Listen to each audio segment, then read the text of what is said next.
नमस्कार, मी डॉक्टर संदीप प्रभाकर गुंडकली पाटील, राहणार कोल्हापूर, माहिती अधिकार कार्यकर्ता आहे। गेले 2 ते 3 वर्ष झालं मी ॲक्सिस बँक शाखा सायक्स एक्सटेन्शन कोल्हापूर येथे घडलेल्या प्रकार संदर्भात मी मागोवा घेत होतो।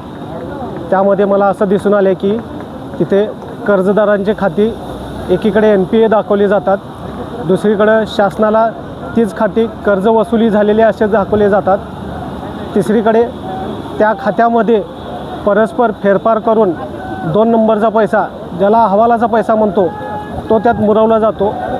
चौथीकडे जे कर्जदार घाईला आलेले आहेत त्यांना एकदम कमी रकमेमध्ये त्यांच्या मालमत्ता विक्री करण्यास भाग पाडले जाते आणि तेच मालमत्ता त्यांचेच बगलबच्चे जे गुंतवणूकदार आहेत त्यांना खरेदी घेण्यास प्रोत्साहन केले जाते। असा हा सगळा प्रकार 2-3 वर्षे तिथं सुरू होता।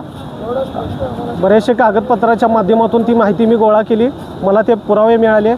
त्या पुराव्याच्या माध्यमातून मी स्थानिक प्रशासनाला पाठपुरावा करून न्याय मागण्याचा प्रयत्न केला, मात्र स्थानिक प्रशासनानं फक्त कागदे गोडे 6 ते 7 महिने झाले नाचवायचे प्रयत्न केले, कुठलीही कारवाई झालेली नाही।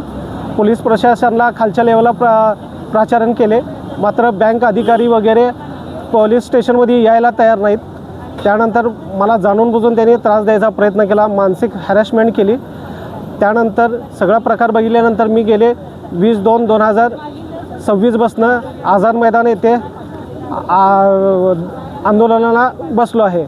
सरळ आंदोलनाची दखल 25 तारखेला घेण्यात आली, मात्र मला कार्यवाही करण्याचे त्यांनी पत्र दिले।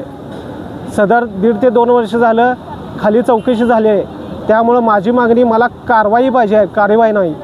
त्यासाठी मी आंदोलन करत आहे। कोल्हापूर मुंबईला याची गरज का पडली, तिकडे का गुन्हे दाखल करत नाही? खालच्या पातळीवरती नुसतं कागदी घोडे इकडे तिकडे नाचवायचा प्रयत्न केला जातो, प्रशासन तिथं दबावाखाली आहे, त्यामुळे फौजदारी गुन्हे दाखल करायला ते मागं पुढं करत आहे।